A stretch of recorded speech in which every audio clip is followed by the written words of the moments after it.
স্বপন মজুমদারের মতোই কাল পর্যন্ত যারা শেখ হামিদকে চিনতেন না তারাও আজ থেকে চিনে গেলেন।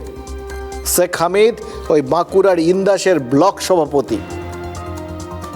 পদের ওজন হোক বা যাই হোক আর কি, সেগুলো যেরকমই হোক, গুরুত্ব তো কম নয়। ভোটের ফলাফল অনেকটাই এই তৃণমূল স্তরের নেতাদের ওপর নির্ভর করে।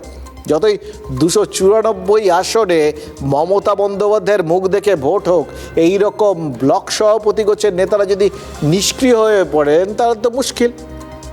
কিন্তু এবার তিনি যদি সক্রিয় হন তাহলে বোধহয় আরও মুশকিল।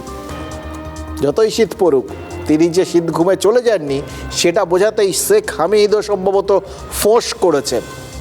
বিজেপির আস্তিরে যদি স্বপন মজুমদার থাকেন তাহলে তৃণমূলও যে দুধ কলা দিয়ে তার মতো কাউকে পুষছে এটা তো হামিদ বুঝিয়ে দিয়েছেন। ওই ইন্দাসে তৃণমূলের ব্লক সভাপতি বলেছেন কি জানেন?